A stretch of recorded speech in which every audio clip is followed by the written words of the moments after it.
Well, hello. Hello, Miss Suki doll. Wow, you are dressed to the nines. I just like to be subtle when I go out. Just something quick to throw on to go to the That's convenience store. it.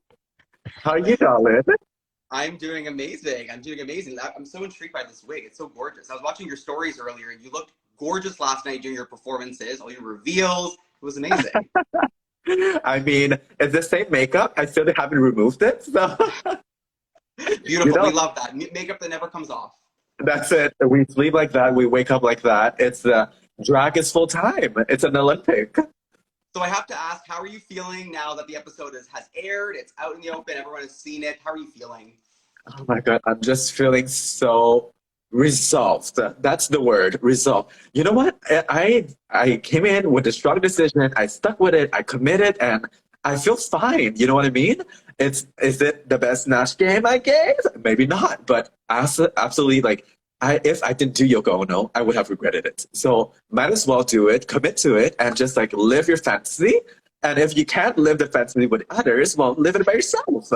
With yourself. I love your positive attitude. You have that consistently throughout the entire show. And I just think it's so refreshing to see that someone who just truly believes in themselves the way that you do. And I think Brooklyn last night had said at some point that you don't take yourself very seriously, but you take your job very seriously. And I think you're easily one of the most professional queens of the season. And I would love to know how you got your start in drag into this professional drag queen that you are today.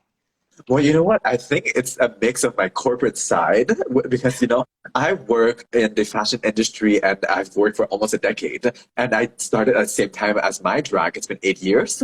And the two of them just went hand in hand. And it's also from my upbringing that is very, positive, the perspective of things. We look at things, in a better light because, I had a little bit tougher of a childhood. And I just want to be sure that things that I go through and challenge myself with are not taking in the negative light. Because if you go through like that, the challenges are so tough and tedious. But at the end of the day, there's always that little light you can find. And that's how I bring it into my drag.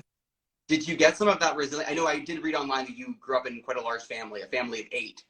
Is that where you got a bit of that resilience from? A bit of that Well, resilience and warmth and kindness and just being able to handle all the difficulties of life? now, you know what? Probably not from the age in the family, but from my mom. My mom is the most resilient woman I've ever known. She is my world. She is my rock. And she has just shown me how to live life and how to be a human and to be a proper human. You know what I mean? To not only to be resilient, but to be loving and kind. And this is what I was brought up with and as a value. And this is where Suki comes from. And Suki is the doll of love. And Suki actually means the loved one in translation. I feel like you just bring such a warmth to the episode. I mean, you had a little bit of a tussle at some point with Eve, where you were trying to console Eve, and they just weren't having any of that. But it really seemed like that's just where you come from. You just come from a sense of like warmth and kindness, and like let's talk with each other. Yeah, It did get me thinking a bit about your larger family and how maybe that just always sort of being there for each other kind of worked that's into your it. Yeah, and you know what? For me, it's so important that everyone feels included because we come from a community that we everyone is excluded and everyone has like all this stereotype and negativity. So when I see Eve like in her like moment, I just want to be sure that my sister is heard and she's also understood. So for sure, that's my first reflex. I'm like the mama bear. I mama just want to bear. be sure Love that that. everyone is fine. I love that so much. Now let's talk a little bit about the Snatch game. For myself, I did drama and theater in high school, but improv was a whole other game, and I would be, shitting my pants if I had to go Oh out my on Snatch. God. So I would just love to know, you were not, your performance on Snatch Game was not everyone's favorite, but were you worried, going into it, going out on stage? How were you feeling when it first started? Oh my God. You know what? Snatch Game is the most worrisome challenge of like the whole series, you know what I mean? So Yeah. everyone going to Snatch Game is always afraid of like, looking stupid and doing things wrong or being not being funny. But my commitment to it just what pushed me through. Even after the first line, I knew it was like, a little bit bombing, to be honest. I'm not delusional. But I just committed to it. I was like, okay, this is my character. This is the makeup I have on right now. I'm not going to be like, scared or coil back or like hide in my head. I was just like, you know what? Live your fantasy, do it, and be extremely good at being bad. So that's what I did. I thought you had some really fun moments. I mean, my favorite was when you and Geometric were really just playing off of each other, and you're like throwing toilet paper all over them, and they're just like, I'm just gonna eat it as well. And it was funny. I feel like you had some really awesome moments. Yeah, we bonded You through did, toilet you did. paper. When you're doing Snatch Game, do you start freaking out? Are you aware that you feel like you're not doing well? Like, how do you feel during the Snatch Game itself? Oh my God, listen, they make sure you know you're not doing well. So, of Oh my, course, you know, because the reaction of the judges is what you're looking for. So, if they're not laughing, you know that you're a little bit effing it up. So, I didn't know. I didn't know 100%, but again, commitment, do it. committed to it the whole time. That's Yeah, amazing, and yeah. I feel like you're such an inspiration to so many people. And during the episode, you talked about the fact that you really had to be a strong woman and fight for your place in the community. And at times you have felt like a filler queen. As an Asian queen yourself. So what advice would you give to young Asian queens that are looking to get into the scene and looking to really make their mark? You know what? I believe as a young Asian queen, if I could give myself that advice, I would tell myself, you know what, instead of trying to please and go to those gays that are asking you to be filler queen, to be typecasted because, they need to do Charlie Angels and they need Lucy Liu in there. Instead of doing that, go out there and really better your own art and what you want to do as a drag queen instead of like pleasing those people and trying to make sure that, you have a gig.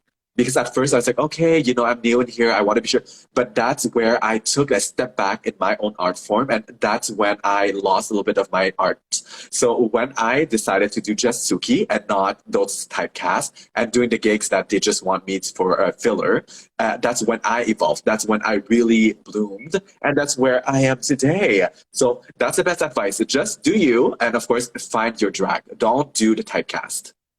I love that. I can't wait to see you when I come to Montreal. I know you perform quite a bit in Montreal, and hopefully you'll be performing a bit across Canada now that the season is gearing up, and I can see maybe in Toronto. Listen, right now I'm in Vancouver and I Oh, performed yesterday night and like I said, it's been 16 hours to have this face on. I'm still going on. So you'll see me in Toronto for sure, for that sure. setting spray is working overtime right now. She works. I'll She give you does. the breath. Thank you. Thank you very much. Now, you mentioned earlier that you started your drag and you were also working in the fashion industry at the same sort of around the same time.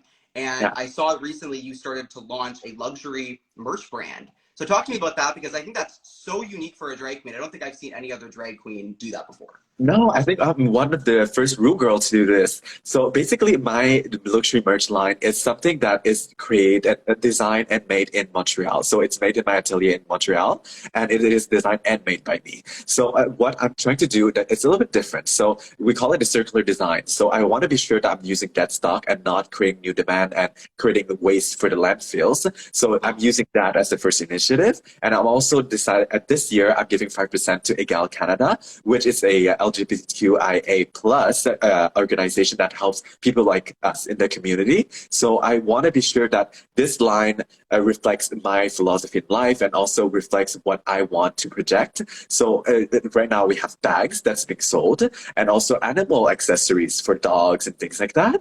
And a cat, of course. And upcoming in December is the garments. So keep your eyes peeled because it's going to be cozy and comfortable with Suki. I love the line. It gives me both wholesome and BDSM vibes at the same time. Yeah. And it's just so beautiful. I mean, you've got the environmental going. You're so generous with 5% going to Eagle Canada. That's amazing. And for anyone, where can they check it out? Where can they get some of this amazing merch? Well, if you want to check any of my merch, any of the projects, go in my bio, go on my profile, and you'll see in my link tree, you're able to see the collection that's called The Love One. The Love One is my luxury line. So you can get yourself and treat yourself. And everything's limited edition because, again, it's a dead stock initiative. So after that is done, that design won't come back. So grab it now or never. Limited edition. And Eve is reminding you in the comments that you've got to get that sweater to Eve, Suki. She's trying to get it on. Her hands hot. She's on the live. She's like reminding you. It's going to happen, sis. I love that. Thank you so much. Thank you so much for chatting with me on this live. I know you have such a busy day and you're such a warm and generous queen. And we're so nice to see you on season 2 of Canada's Drag Race. And I know this is not the last we will see of you. So thank you so much. And I hope you have a great rest of your day. Well, thank you for having me, gorgeous. And for sure, we're going to talk again. Absolutely. Have Can't a wait to great see you day. on the show very soon. Mwah. Mwah. Bye. Bye-bye. Bye, everybody. Have a great day.